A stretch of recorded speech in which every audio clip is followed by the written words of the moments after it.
Test 1, 2. Good evening. Welcome to the Revere Zoning Board of Appeals meeting. Could we rise and salute the flag, please?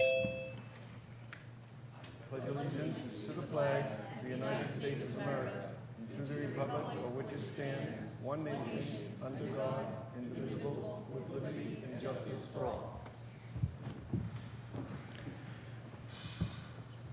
Madam Clerk, if we could go out of order and take up calendar item number... Hold on, Ivan.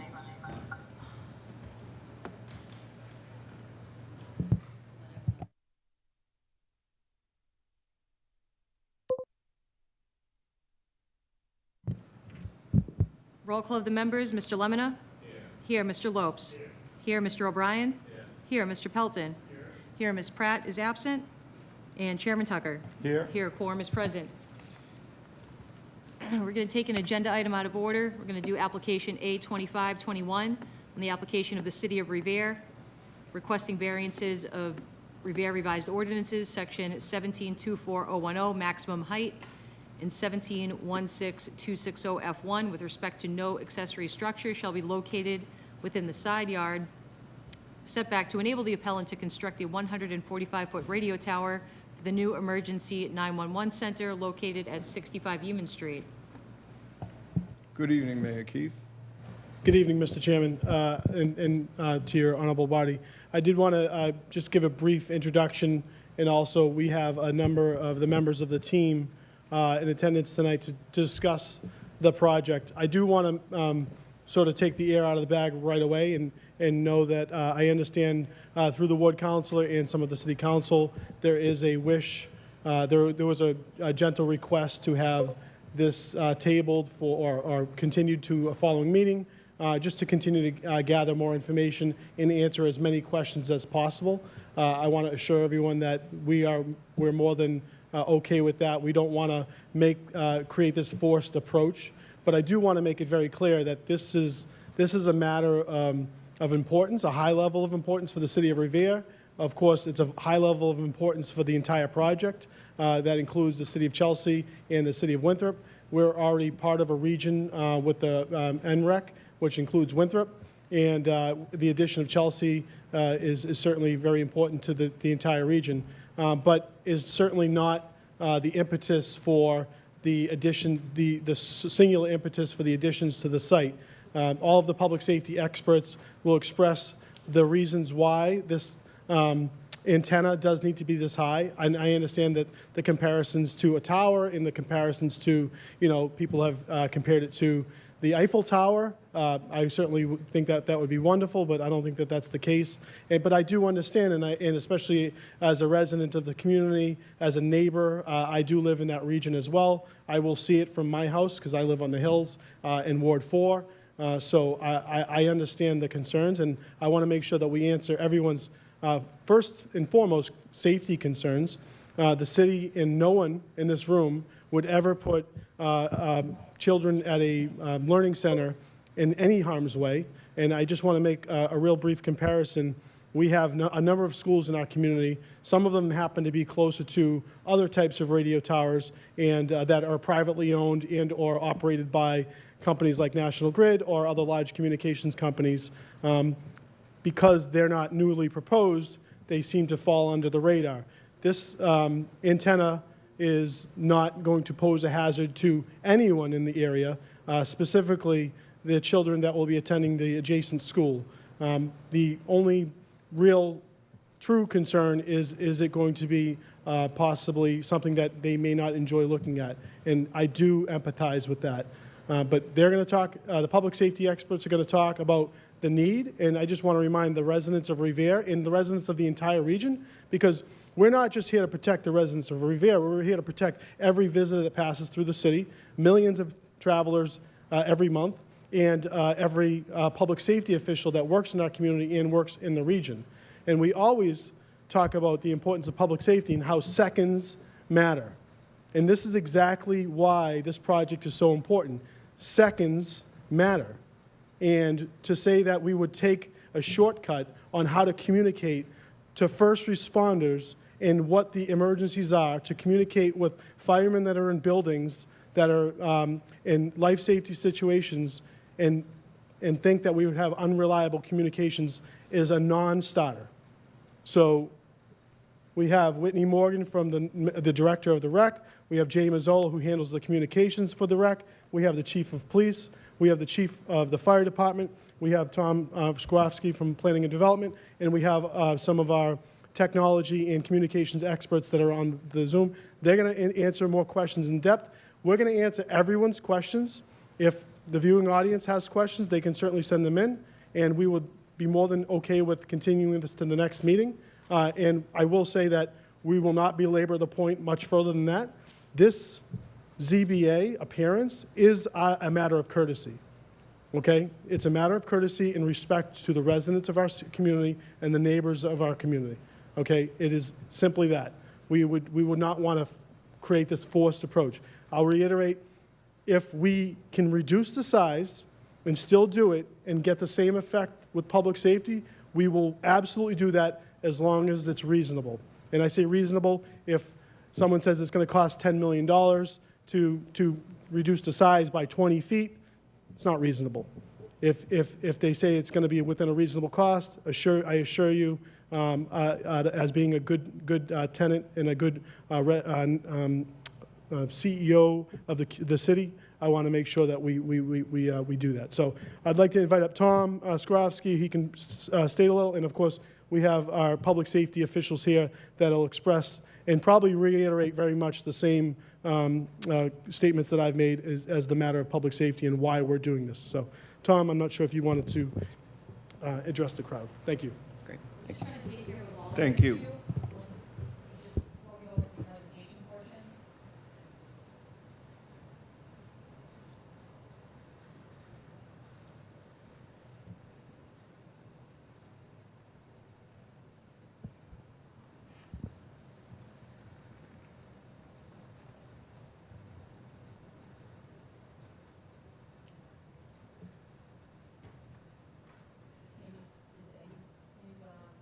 Test.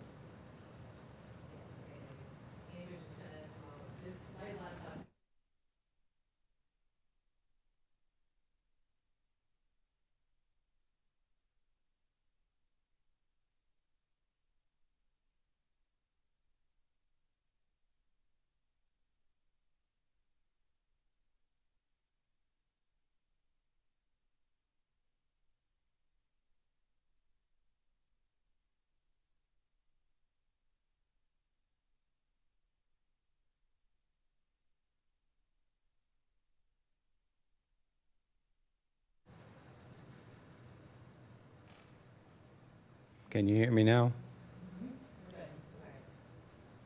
Great. All right.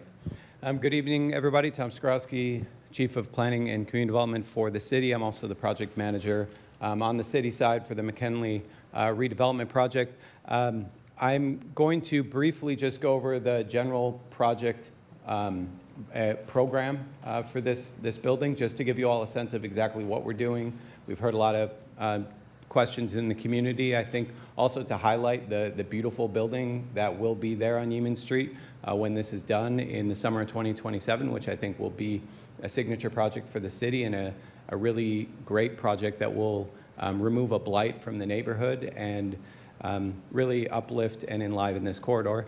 And bring together three really critical municipal uses, one that serves a key regional function, which for the most part I'll be handing over to Ivan, who is on the call and is responsible for the tower design and understanding the radio tower height that's necessary and all that stuff that I'm not qualified to speak on, and we'll also hand it over to the public safety professionals that are here tonight to talk about the rec and the 911 call center and exactly why this tower is such a critical component of that work. But I'll try to give an overview best I can, covering everything. So the project is really a few different projects in one.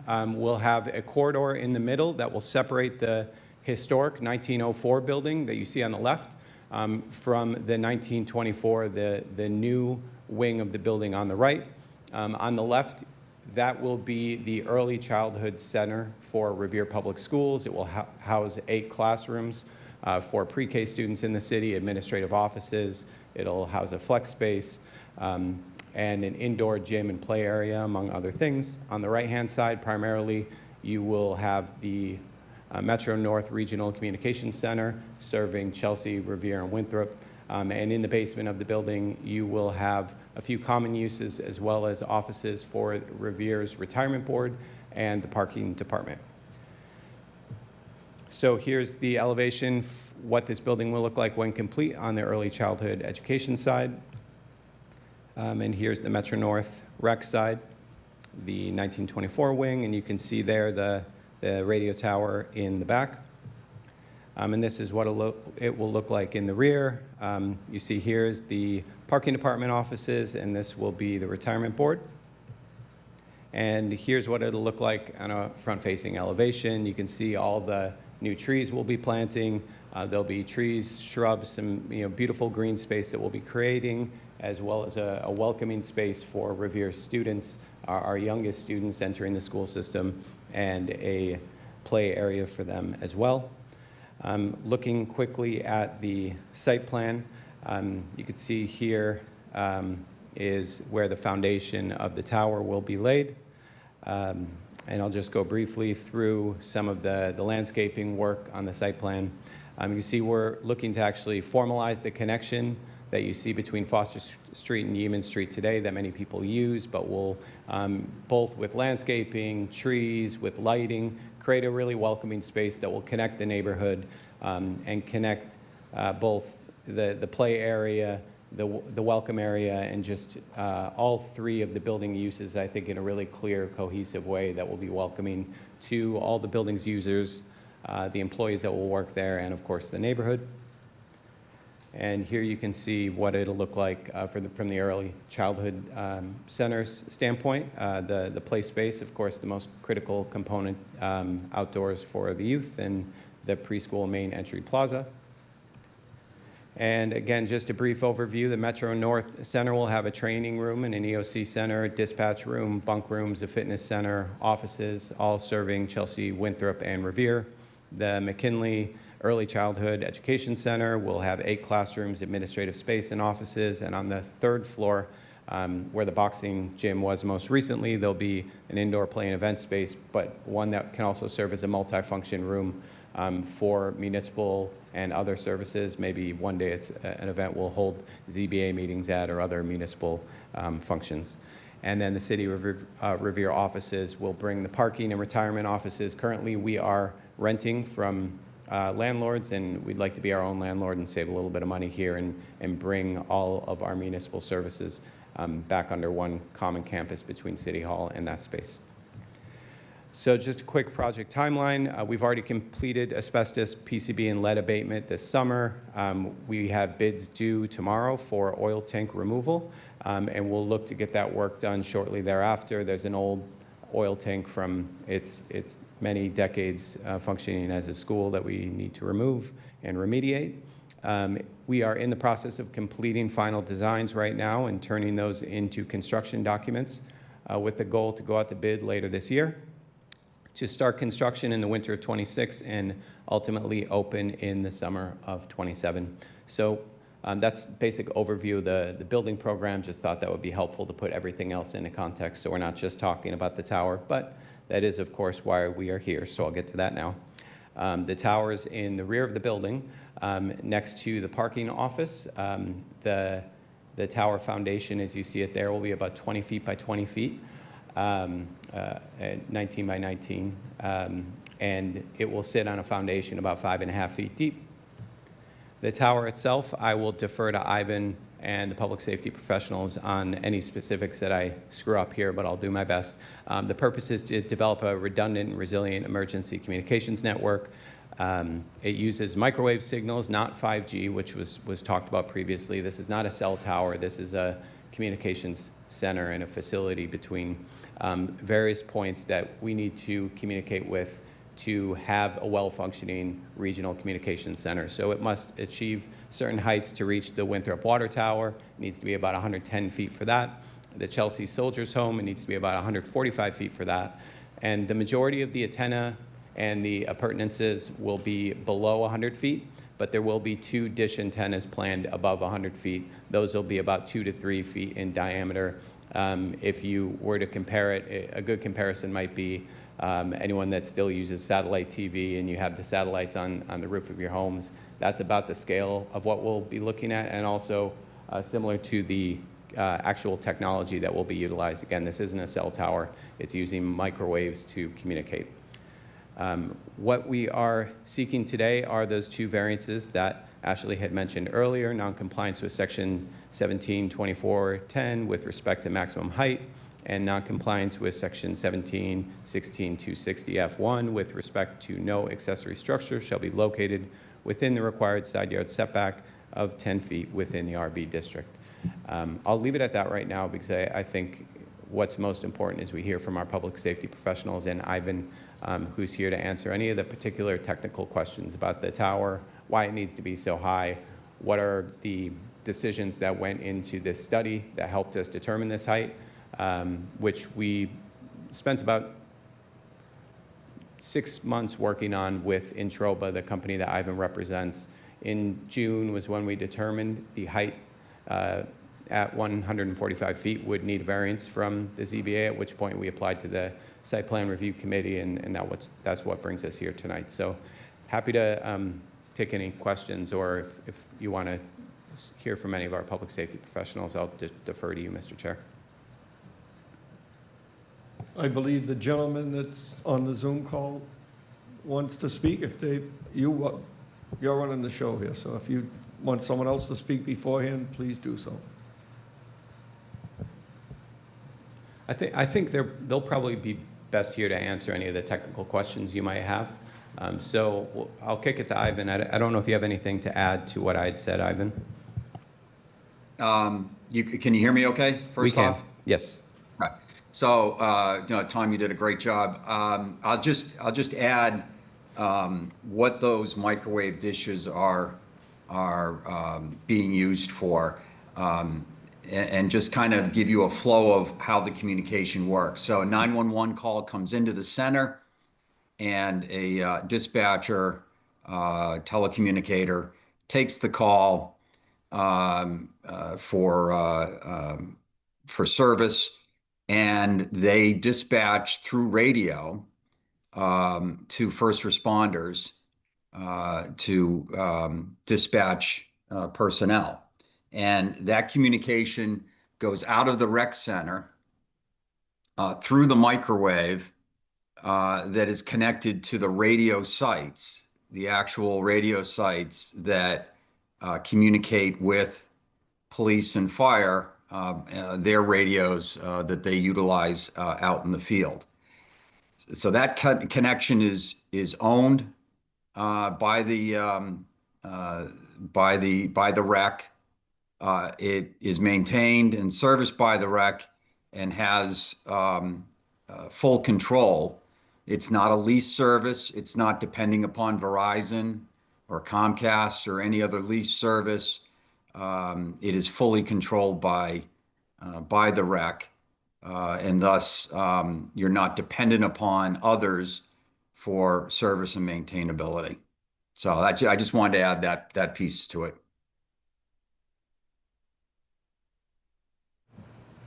Great. And I think Ivan will be here to take any other questions you might have. But I would like to hand it over to Whitney Morgan, the Executive Director of the Metro North Rec, to talk a little bit more.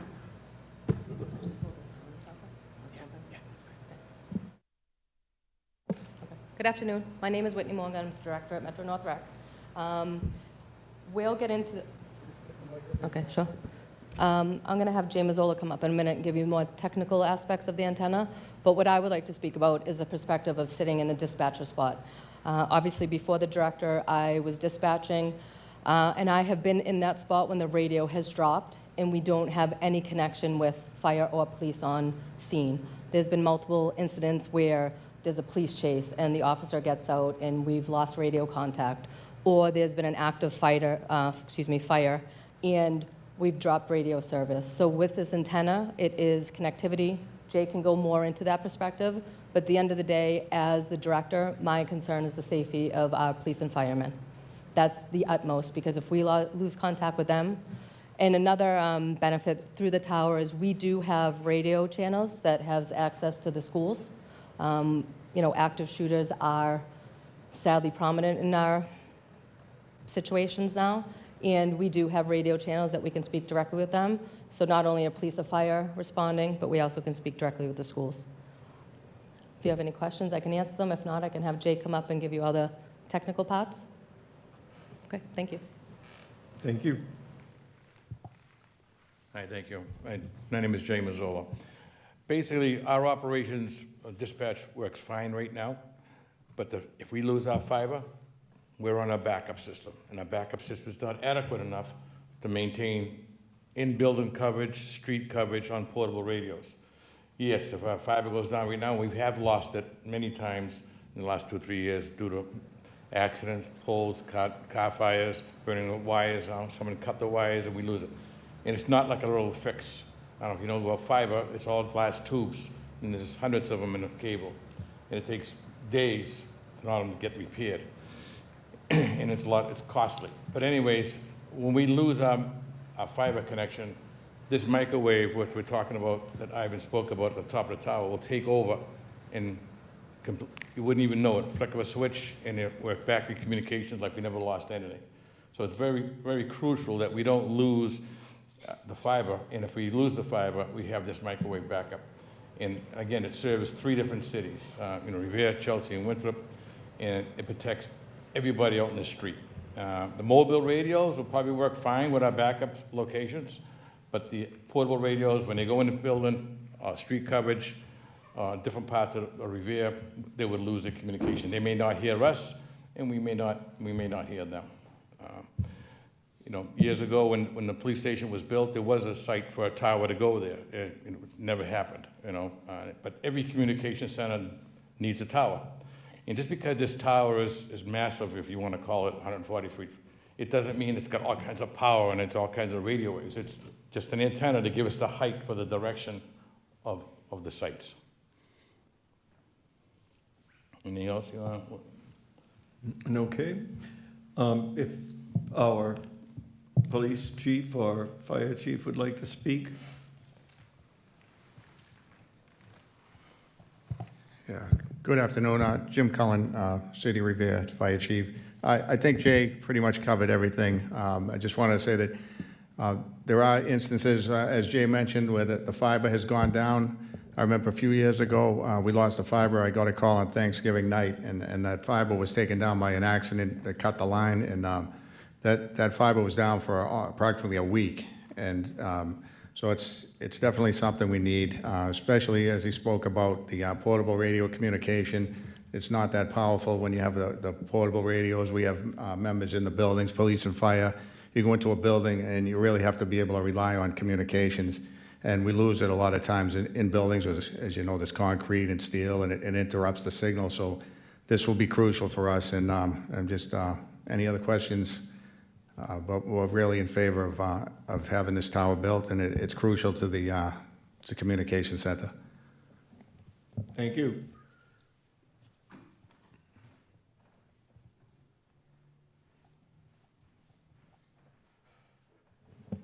Hi, Maria Levita. I'm the chief of police here in Revere.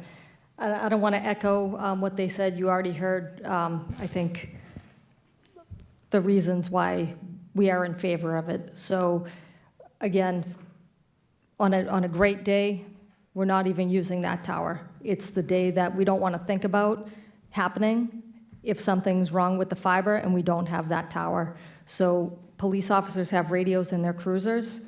As many of you could probably imagine, we're not always in our cruisers. So the portable radio is a hugely important tool for us.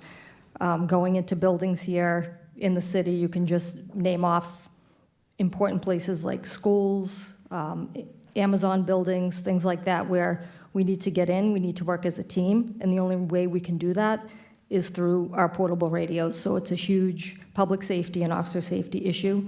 If, God forbid, our communications go down, it's going to be a lot uglier than that tower. Thank you. You have anything more to add, Tom? Or I know that the ward councilor wishes to speak. His request for a continuance, as the mayor and the administration said, they're going to honor, but if you'd like to speak, please do so.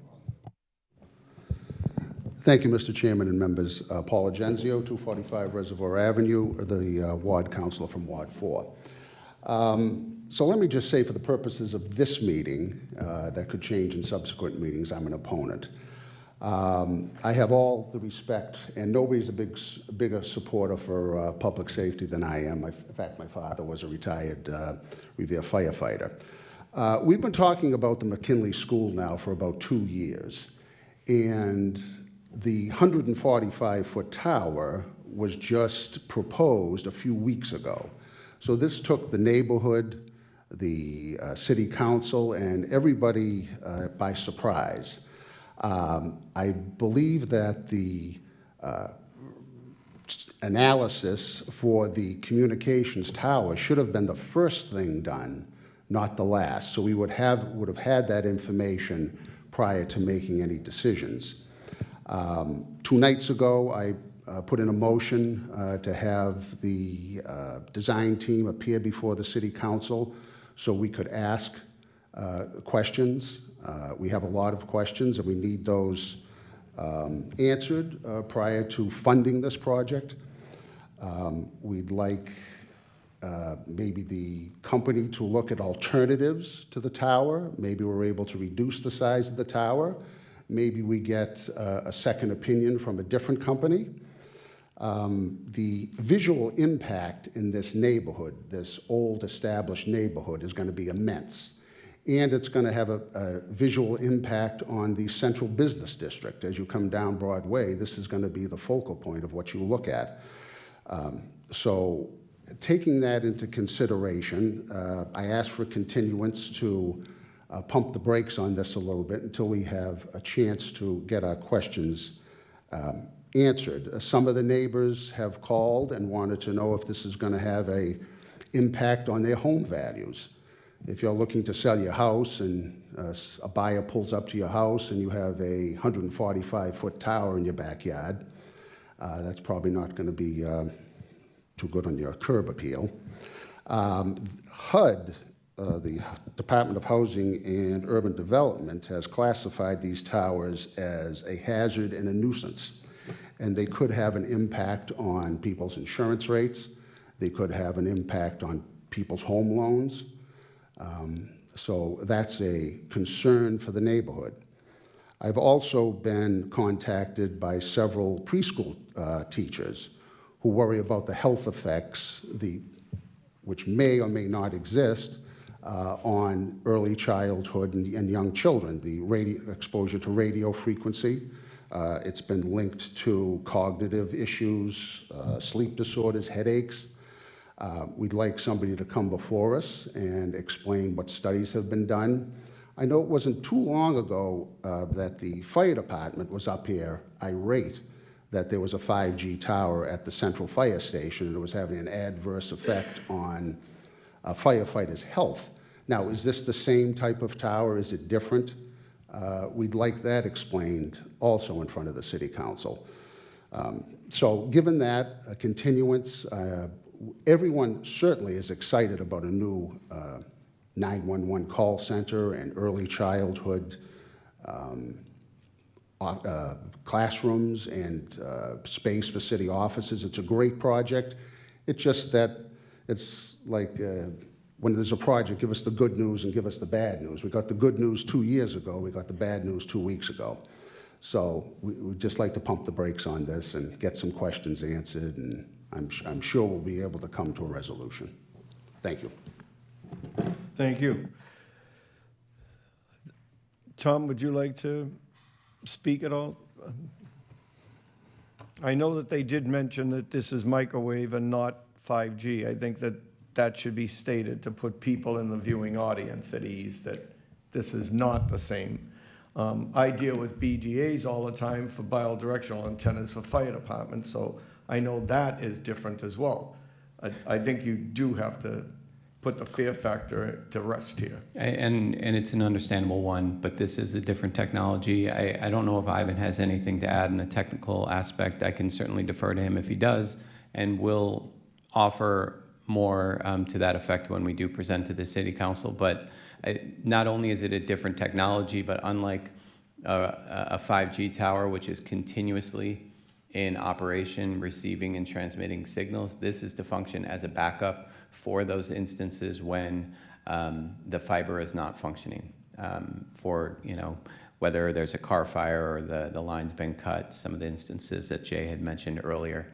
So it's both different in terms of the type of frequency being received and how often it's working.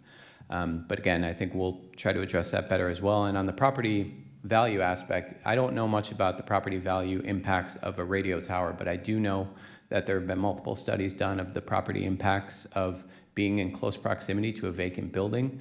I mean, I've seen anywhere from 8 to 12% decrease in one's property value, and I don't want to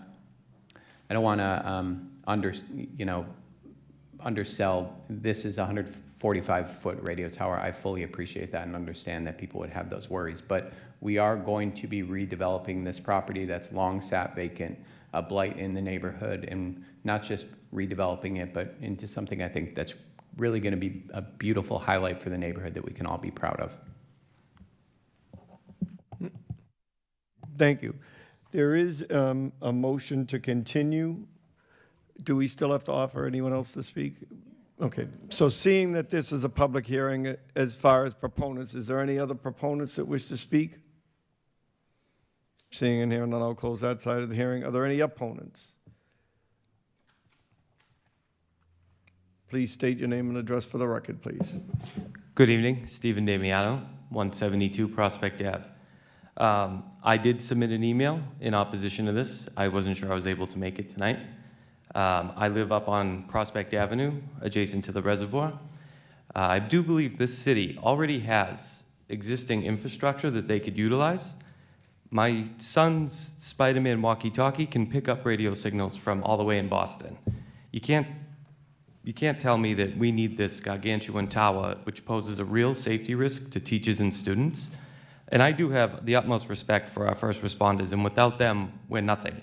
We need them to be able to communicate, but there's a better way. They could stick a little antenna on the roof, they could zip it up to the reservoir, and guess what? If you stand up there at that reservoir, I promise you, you can see with your own eyes the two places that this has to reach. So there's really no reason to put this structure this close to our kids and teachers. Thank you. Thank you. Are there any other opponents? Seeing and hearing none, I'll close that side of the hearing. Is there a motion to continue? Seconded? That's for a roll call, please. Shall the Zoning Board of Appeals continue this matter to the meeting of September? Mr. Lemonna? Yes. Yes. Mr. Lopes? Yes. Yes. Mr. O'Brien? Yes. Yes. Mr. Pelton? Yes. Yes. And Chairman Tucker? Yes. Yes, this matter will be continued.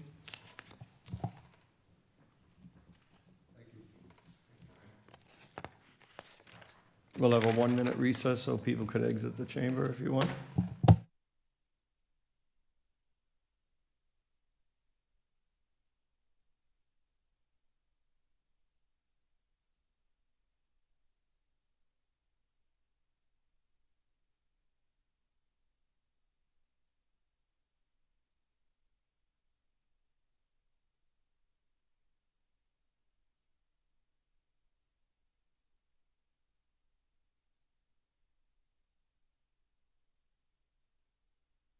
Back in service.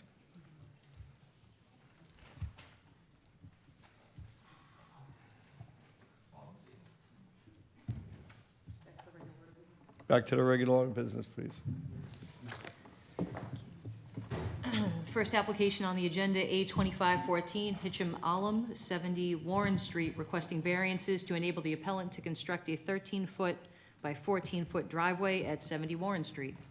This was continued from the meetings of June 25th and July 23rd. Is the applicant present in the audience? Seeing and having not present. Is there anyone that wishes to speak on this, proponent or opponent? Hearing and seeing none, I'll close that side of the hearing. Is there a motion on the floor? I make a motion to deny based on, this will be, okay. Again, ZBA members, the question is always asked in the affirmative, so a yes vote it means you want to grant the variance, and no vote will mean you don't want to grant the variance, okay? Shall the zoning board of appeals grant the relief requested for 70 Warren Street? Mr. Lemonna? No. No. Mr. Lopes? No. Mr. O'Brien? No. Mr. Pelton? No. No, and Chairman Tucker? No. No, the variance has been denied. Next application is A2517, Chems Development Corp., Danvers, Mass., requesting a variance of section 1724010 with respect to maximum FAR in the IP district to enable the appellant to construct a 6-story self-storage facility at 195 American Legion Highway. And please note that the applicant has submitted a request to withdraw without prejudice. Seeing that this is a public hearing, is there anyone in the audience, proponents that wish to speak?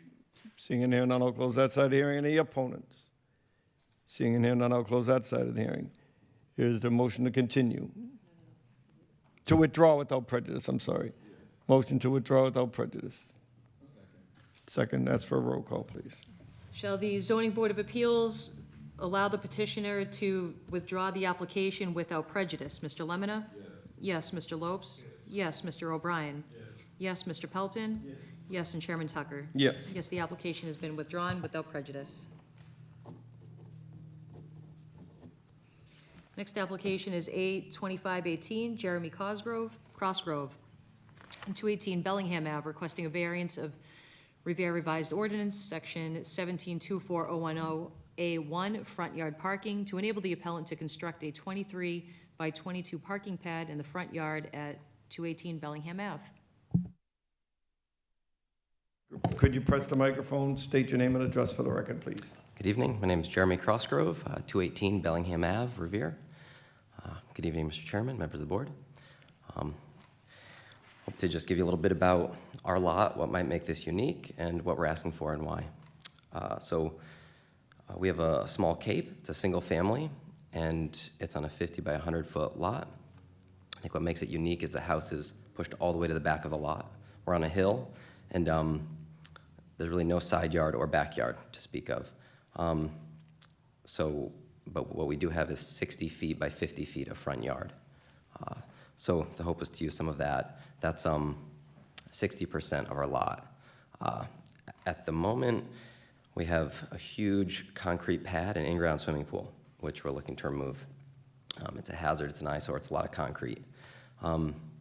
So the hope is for 1/3 of that space to be used for this parking pad for 2 cars.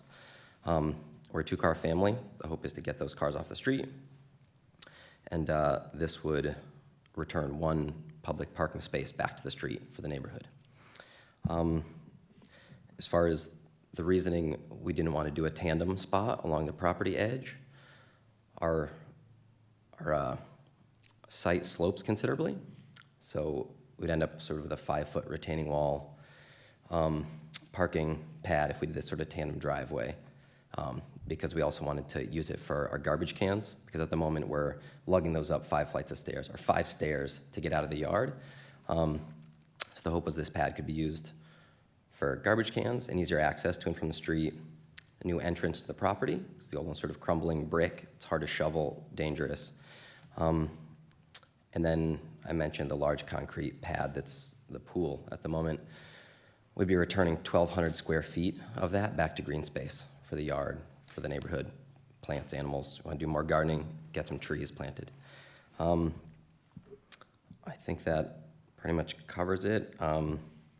Essentially, if we did do the tandem spot along the property line, it points right at our deck and the stairs to the deck, and that would be 5 feet, and then parking cars on top of it. So sort of the entrance to the deck will sort of be looking up at a concrete wall and the underside of our cars.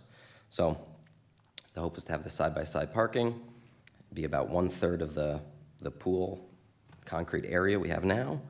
And essentially, the benefits for the neighborhood would be that we're adding back over 1,200 square feet of green space.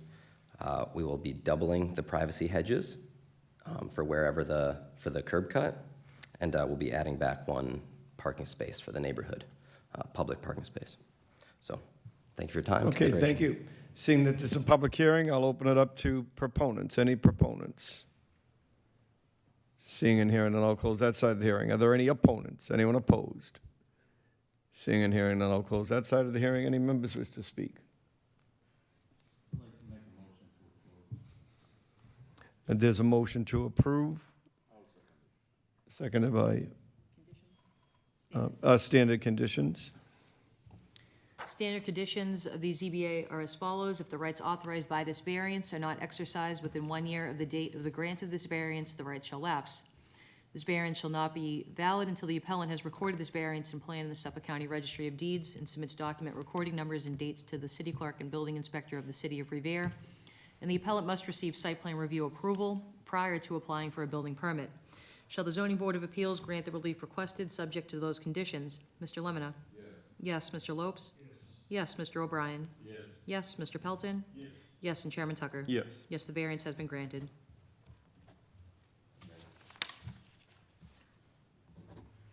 Next application is A2519, Luigi and Carmela Di Chiara, 60 Hammond Street, requesting a variance of Revere Revised Ordinance, Section 17-16-260F1, with respect that no accessory structure shall be located within the required side yard within the RB district to enable the appellant to construct a chicken coop and run within the side yard of 128 Malden Street. Is the applicant present? Yes. You have to step up to the microphone, state your name and address for the record, please.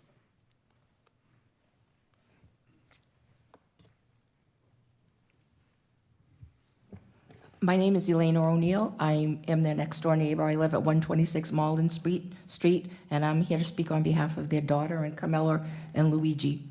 They want to put up this shed and chicken coop, which is adjacent to my yard. My whole side yard faces their yard. Okay. They want to add anything to it, or it speaks for itself? It speaks for itself. Okay. And Seeing that- I'm their next-door neighbor. I'm the only yard that it actually is adjacent So to. you're the direct abutter to the... Yes, I am. Okay, And I'm here because it's fine with me. okay. Seeing that this is a public hearing, I'll ask if there's any proponents. Being, you would speak as a proponent, being the direct abutter, Yes, so you... and our other neighbor is also here, who's on the Okay. other side. But you have to state your name and Oh, address for the my name record is as a proponent. Elena O'Neill, 126 Malden Street, Revere. Thank you. If there's any other proponents, they'd have to just, if you're going to speak on behalf of him, his name and address for the record, please.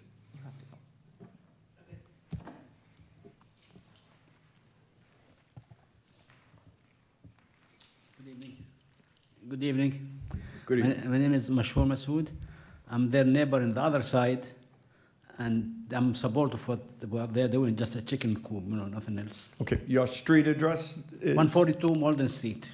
142 Malden. Thank you so Yes. much. Thank you. Are there any other proponents? Seeing and hearing none, I'll close that side of the hearing. Are there any opponents? Anyone opposed?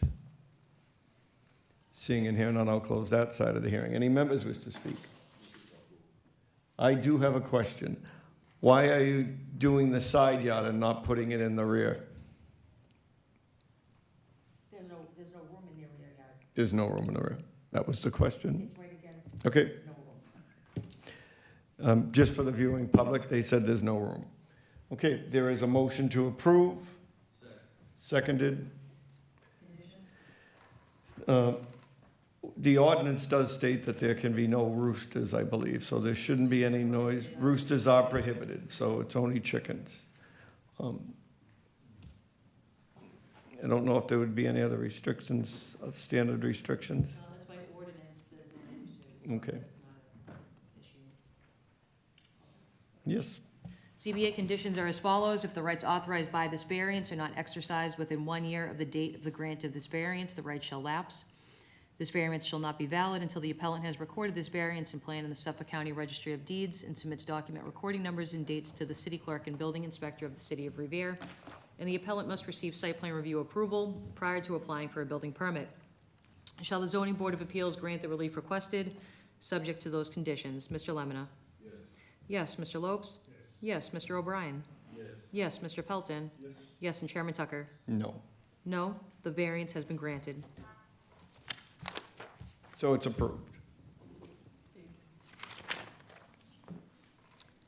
Next application is A2520, Dana Lopez, 544 Salem Street, Wakefield, requesting variances to enable the appellant to construct a mixed-use condominium building consisting of 80 residential units and 1 commercial unit at 76 through 82 Revere Beach Boulevard. Good evening. Good evening, Chairman and members of the board. My name is Nancy O'Neill. I am an attorney located at 14 Proctor Avenue, and I'm here tonight on behalf of the applicant, 76 to 82 Revere Beach Boulevard LLC, and Mr. Dana Lopez of the LLC, who is here with us tonight. The applicant is the prospective purchaser of the 76 to 82 Revere Beach Boulevard property, which you can see here. This property currently contains a series of commercial buildings dating from around 1940, including some older bars and restaurants and gravel, unpaved parking areas to the rear of those structures. As outlined in our August 20th letter, which I hereby incorporate by reference, this property is burdened by a number of challenging conditions which complicate construction. The applicant proposes a combination of the various challenging lots into one unified lot, and the construction of a transit-oriented mixed-use building at the property. This new building would be 6 stories, aligning with newer residential buildings along the beach. The building would contain 1 commercial unit to be utilized as a restaurant and 80 residential condominium units. In conformance with other buildings in the neighborhood, the proposed building is about 60 feet in height, which is below the maximum 140 feet allowed by zoning for this district. And the building is sited towards the frontage on Revere Beach Boulevard. A setback of around 18 to 20 feet has been included.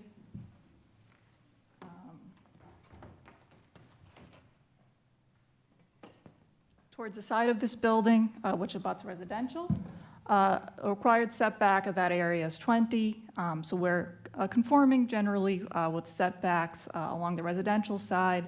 What we're here for are variances for setbacks, including the front yard setback, mainly the setback abutting the park to the other side of the property, as well as the floor area ratio. The allowed here is 3, we're at 3.055, and parking, which I can get into.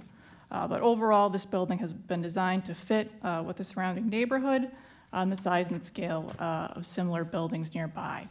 So 82 parking spaces are planned for the building, with 80 spaces to be dedicated to the condominiums and 2 spaces to be dedicated to the commercial unit for its staff. For the condos, with 80 spaces and 80 condos, parking would be provided at a 1-to-1 space-to-unit ratio, and given the property's close proximity to public transportation, which would be approximately a 3-minute walk to the Revere Beach Blue Line station, we believe that the provided parking is more than sufficient to meet building needs. Many residents are expected to take the train and other options like nearby buses. So the proposed building is providing transit-oriented homeownership opportunities in line with the City of Revere and state housing goals. And the building also furthers economic goals for the surrounding neighborhood. So the proposed building contains a restaurant unit, which will bring economic activity and foot traffic to the beach. And the property is also extremely close to the Shirley Avenue Small Business Corridor, which is known throughout the state for its diverse cultural programming and dining options. So the proposed building is also anticipated to bring foot traffic to those small businesses. So overall, the proposed building would offer several benefits to the City of Revere, including 80 transit-oriented homeownership opportunities and economic development for the beach and Shirley Avenue.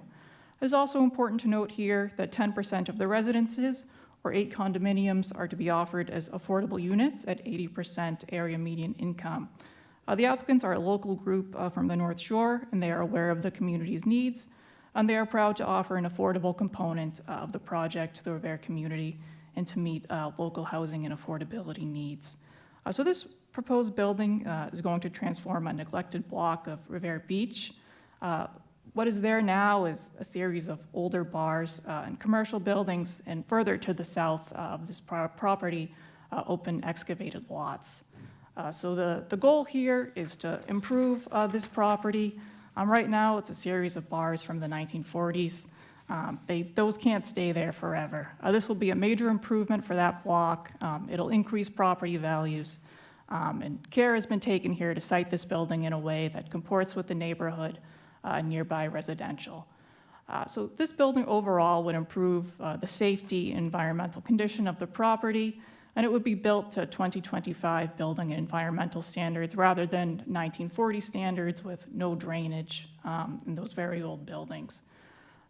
So overall, this will be a major improvement for that site.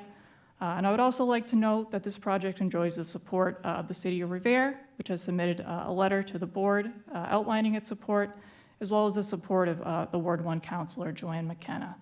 For these reasons, we would respectfully request that the ZBA grant the requested relief, and we are happy to answer any questions that the board may have. Thank you. Thank you. Is there any proponents? Anyone in favor?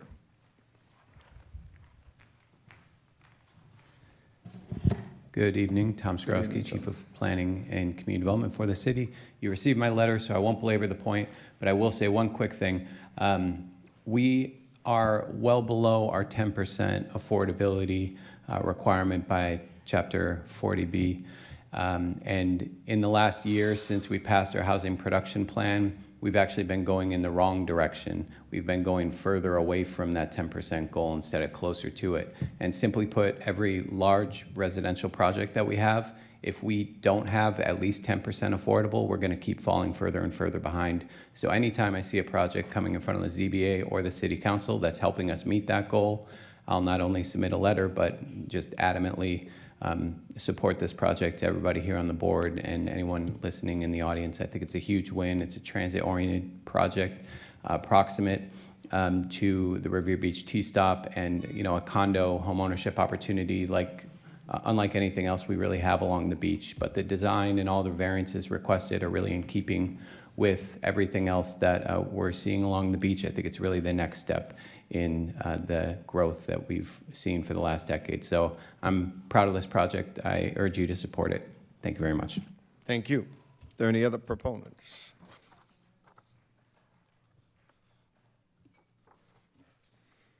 Seeing and hearing none, I'll close that side of the hearing. Are there any opponents? Anyone opposed?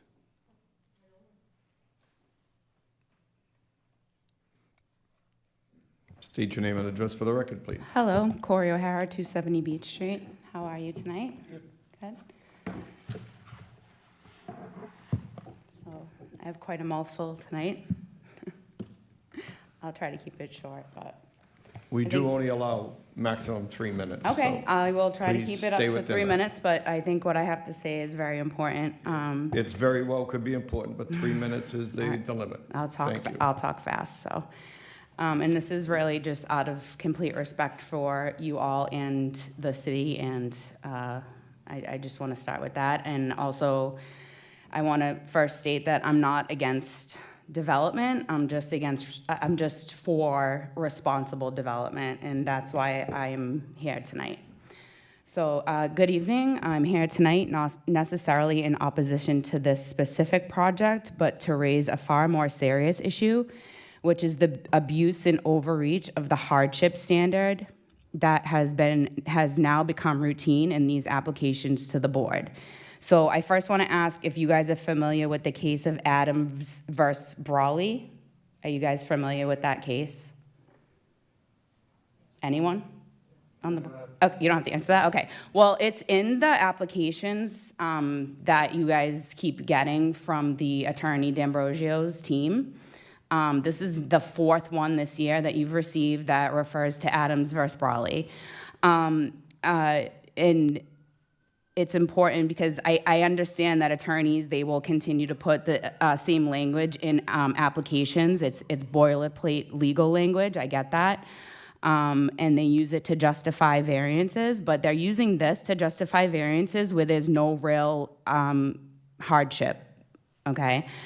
And in Adams versus Brawley, in short, Mr. Brawley owned nearly 10 acres in Denham, and what he wanted to do is he separated 4 lots, and he did some swapping with his neighbors, and what ended up happening is the MDC came in and they took part of the neighboring parcel by eminent domain, and that left Brawley with a non-compliant parcel at no fault of his own.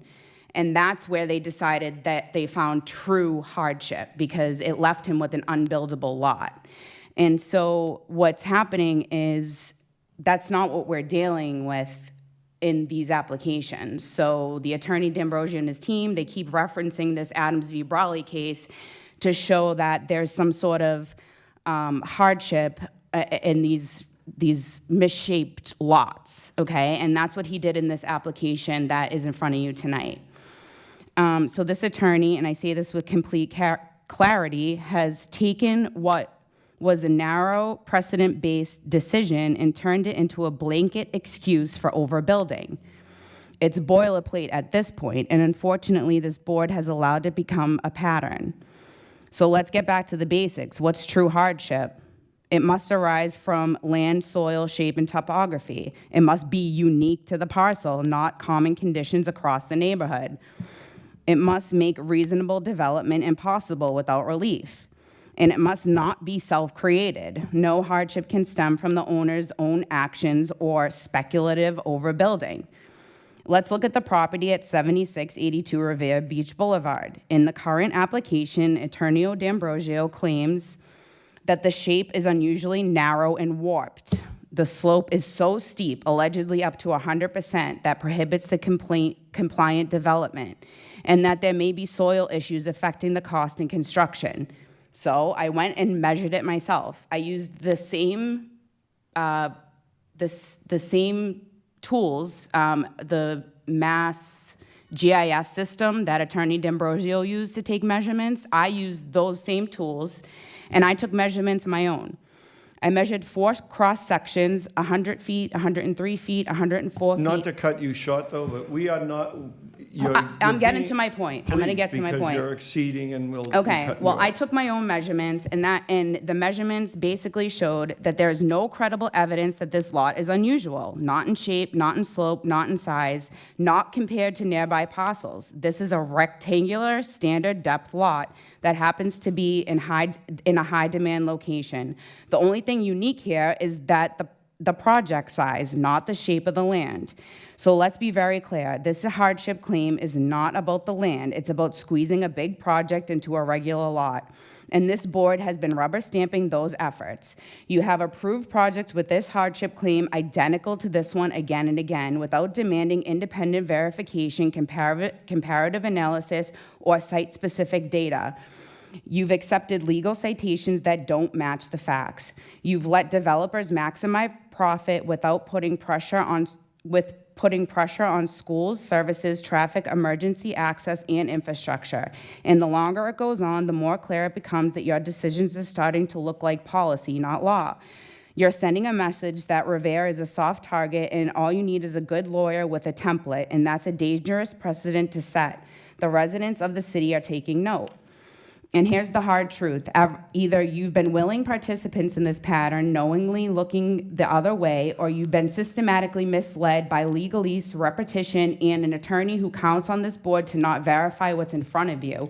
I don't know which is worse, but with the level of data and precedent now exposed, ignorance is no longer your defense, and inaction is no longer excusable. Let me be clear, I don't put all the blame on you, but let's be honest, you're appointed by the mayor, and that makes him your boss. So when this, Thank you for your no, comments. I'm not cutting done. you off. Okay, here's Can what you I cut her respect. off? Here's How do what we I cut her off? respectfully ask before you consider relief tonight. A third-party sealed survey and evaluation profile showing any claims You've exceeded steep your time. grades. Please sit down. You've You've need exceeded to your time. provide Please sit data down. to show what the You have attorney is exceeded your time. stating. Please sit down. I have a right to speak. And you had a right to speak. I Well, allowed you over 5 I want to minutes. show Now, you, please I sit down. respectfully ask you before considering relief tonight, a third-party sealed survey evaluating any claims across the actual buildable area.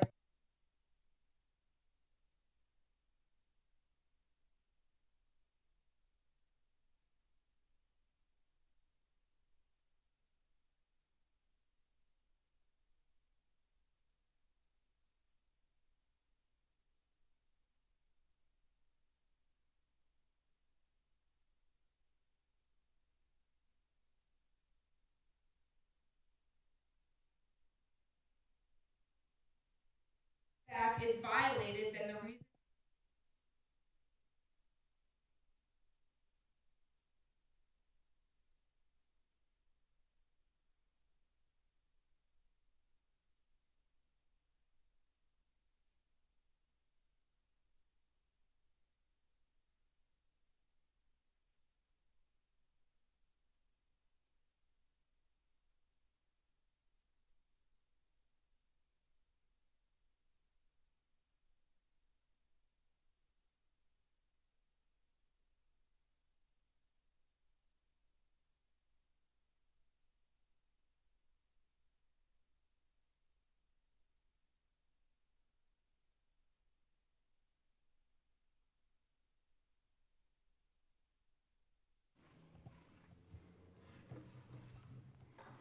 Good evening. Please state your name and address for the record. Good evening. My name is Cheryl Queen. I'm at 82 Revere Beach Boulevard. My husband and I have owned the Twist and Shake for 23 years. I want to just say I apologize. I am very under the weather. I will do my best to speak clearly and concisely. I'd like to first say that it's not just bars in between 76 and 82 Revere Beach Boulevard. There's an ice cream shop there that's a staple of the community. I found out in March that we would be gone as of December. I knew that there was writing on the wall. I knew the writing on the wall. I knew that we were, eventually the lot was gonna be sold. I saw it happening around us. I have tried on numerous attempts to reach both the buyers, the planning department, to speak to anybody to see if we could have a seat at the table to negotiate being on that ground level. I have not heard from anybody. I would love that opportunity. I don't know if this is the platform, but nobody's returned my call, so I thought I would just come here and speak my piece. Again, we have been part of this community for a long time. Yes, the lot needs some work. Yes, I'm 100% for development. Just please give me a seat at the table and let me negotiate. That's it. Thank you so much. Thank you. Thank you. Unfortunately, we couldn't request that, but it's public knowledge now. Are there other opponents? Seeing in here, kindly step up to the microphone, state your name and address for the record, please. Hi, my name's Edmund Byrne. I'm currently residing at 18 Woodrow Terrace in Lynn.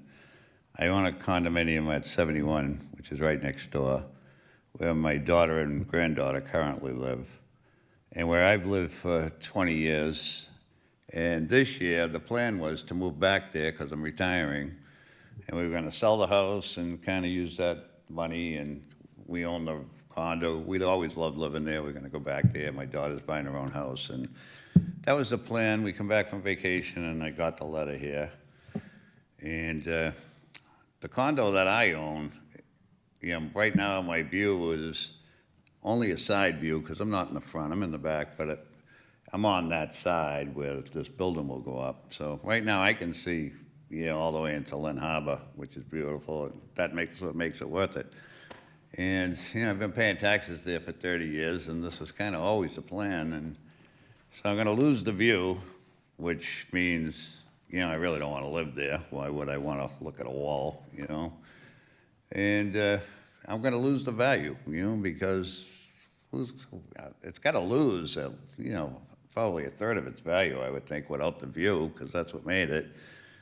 And I just wanted to state that because, the guy that was speaking earlier said it's a win-win for everybody. Well, it's not a win-win for me, For me, it's a loss, and I don't think I should be taking the hit because people want to.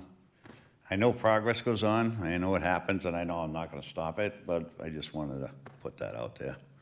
So, Thank you. Just for your time. knowledge, though, they're not coming here for a variance for height. They could actually go higher by a matter of right. So that's not under our control. Well, at least I But would thank you have very that much for speaking. 20-foot view. Now I get whatever it is. All right. Thank you so much. Okay. Are there any other opponents? Seeing in here, and then I'll close that side here. Any members wish to speak? The owner of Twist and Shake, I'm all for you. I hope they give you a spot there. I love that place. I did have several questions that went, and I believe that they were pretty much all answered. I will ask Nancy to just go over their deeded spots, so there'll be 80 deeded spots for the units, with 2 being for the commercial end. That's Yes, that correct, is correct. okay.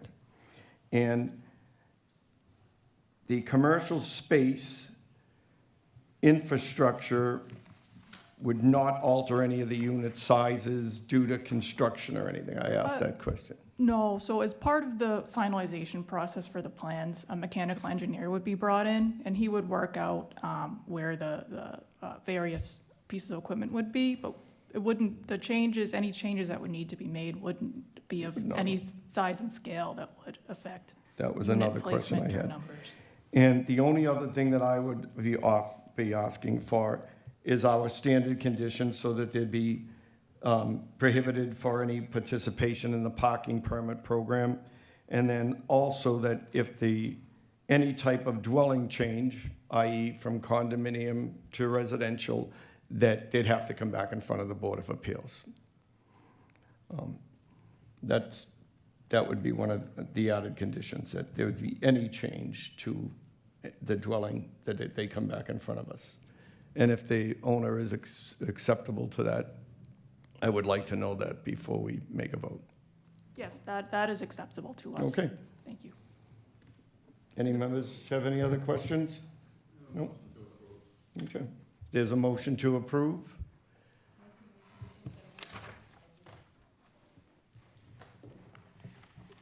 The conditions of the zoning board of appeals for this application will be as follows.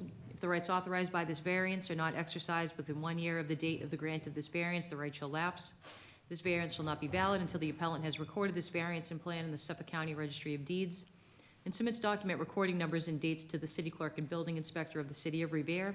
The appellant must receive site plan review approval prior to applying for a building permit. The property shall not be eligible for participation in the city of Revere's residential and visitor on-street permit parking program. And any dwelling change from condominium to apartments shall require the applicant to reapply to the zoning board of appeals. Shall the zoning board of appeals grant the relief requested, subject to those conditions? Mr. Lemonna? Yes. Yes. Mr. Lopes? Yes. Yes. Mr. O'Brien?